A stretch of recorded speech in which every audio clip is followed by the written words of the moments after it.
கிறிஸ்துவுக்குள் மிகவும் பிரியமான தெய்வ பிள்ளைகளே, பரலோகமன்னா நிகழ்ச்சியின் மூலம் உங்களை சந்திப்பதில் என் இருதயம் கர்த்தருக்குள் மிகுந்த மகிழ்ச்சி அடைகிறது.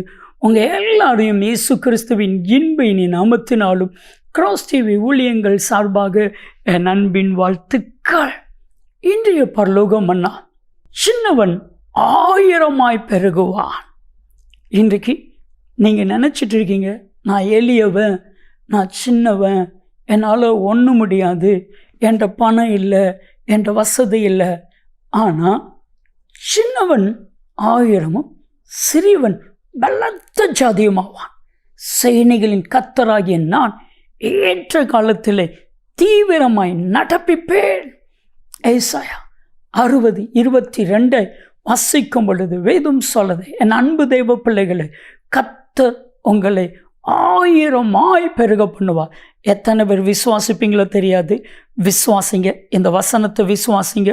உபாகமம் 1:11, இப்பொழுது இருக்கிறதை பார்க்கிலும் 1000 மடங்கு நான் உன்னை ஆசீர்வதிப்பேன். நீங்கள் நினைக்கலாம், நான் ஒன்றும் இல்லை, நான் சின்னவன். ஆனால் கர்த்தர் 1000 மடங்கு ஆசீர்வதிப்பேன் கர்த்தர் சொல்கிறாரு. அவருடைய வார்த்தை ஒரு நாளும் பொய்த்து போவதை இல்லை. கிறிஸ்துவுக்குள் மிகவும் பிரியமான தெய்வ பிள்ளைகளை, நம்ம மனசுக்குள்ள சின்னவன், நான் ஒன்றும் இல்லை அப்படிங்கிற ஒரு எண்ணத்தை நீங்கள் தூக்கி எரிஞ்சிருங்க. பைபிளில் யாரெல்லாம் நான் சின்னவன், நான் ஒன்றுக்கும் உதவாதவன் அப்படின்னு நினைச்சாங்களோ அத்தனை பேரை கர்த்தர் வல்லமையாய் பயன்படுத்தியிருக்கிறார். நியாயாதிபதியின் புத்தகம் 6வது அதிகாரம் 14-15 வசனத்தை நீங்கள் வாசித்து பாருங்க. கிதியோனை பார்த்து கர்த்தர் சொல்கிறார், பராக்கிரமசாலியே, கர்த்தர் உன்னோடு கூட இருக்கிறான், உனக்கு இருக்கிற இந்த பலன் போதும், உன்னை அனுப்புகிறது நான் அல்லவா அப்படின்னு சர்வ வல்லமையில் தெய்வன் சொல்கிறார்.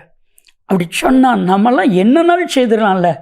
ஆனால் கிதியோன் சொன்னான், ஏமாத்திரம் ஆண்டவர், மனாசையில் என் குடும்பம் சிறியது, என் தகப்பன் வீட்டில் நான் எல்லாரிலும் சிறியவன், என்னால் இந்த பெரிய காரியத்தை எப்படி செய்ய முடியும்? ஆனால் ஆண்டவர் சொல்றாரு, உன்னால் முடியாது தான், ஆனால் உனக்குள்ளே இருக்கிறன்னா சர்வ வல்லமையுள்ள தேவன். நீ ஒரு சின்ன ஆள் தான், ஆனால் உனக்குள்ளே இருக்கிற நான் யார்?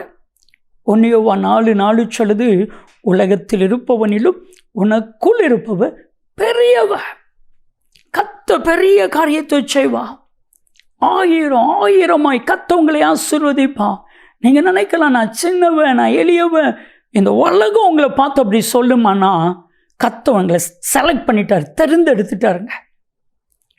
ஒரு முறை சாமுவேல் தீர்க்கதரிசியை பார்த்து கர்த்தர் ஒரு ஆர்டர் கொடுக்குறார், நீ கொம்பில் தைலத்தை நிரப்பு, கொம்பில் அபிஷேக தைலத்தை நிரப்பு, ஈசாயின் குடும்பத்துக்கு போ, அங்கே இருக்கிற எல்லாரையும் வர சொல்லு, நான் யாரை காட்டணும் அவன் மேலே இந்த அபிஷேக தைலத்தை அபிஷேகம் பண்ணி எனக்காக.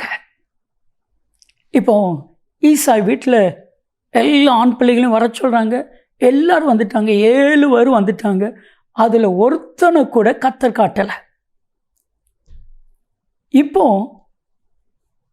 சாமுவேல் ஈசாயை பார்த்து கேட்குறாரு, உன் பிள்ளைக்கு இத்தனை பேர் தானா? சந்தேகம், காட்டலையே, இத்தனை 7 பேர் தானா? அப்போ தான் ஈசாய் சொல்கிறாரு, என் குடும்பத்தில் இன்னொருத்தன் இருக்கிறான். 1 சாமுவேல் 6வது அதிகாரம் 11 வசனத்தில், அவன் சிறியவன், அவன் ஆடு மேய்ச்சிட்டு இருக்கிறான், அவனை வர சொல்லு, அவன் வந்ததுக்கப்புறம் தான் பலி விருந்துக்கு நான் போவேன். ஸோ கர்த்தர் அந்த சின்ன தாவீதை தான் அபிஷேகம் பண்ணார். 1000 2 சாமுவேல் 5:10, கர்த்தர் தாவீதோடு இருந்தால் தாவீது நாளுக்கு நாள் விருத்தி அடைந்தான். நீங்கள் நினைக்கலாம், நான் சின்னவன், நான் ஒன்றுக்கும் உதவாதவன், கர்த்தர் உங்கள் கூட இருந்து உங்களை நாளுக்கு நாள் விருத்தி அடைய பண்ணுவா, 1000 பெருக பண்ணுவா. செபிக்கலாமா? தகப்பனே, இவர்களுக்குள் இருக்கிற தாழ்வு மனப்பான்மை எடுத்து போட்டு இவர்களை 1000 பெருக பண்ணும். அப்படி செய்கிறதற்காக உமக்கு நன்றி. இயேசு கிறிஸ்துவின் நாமத்தில் செபிக்கிறோம் ஜீவனுள்ள பிதாவே, ஆமென், ஆமென். 1000 கர்த்தர் பெருக பண்ணுவா. நன்மையும் கிருபையும் ஆசீர்வாதங்களும் நிச்சயமாய் உங்களை தொடரும்.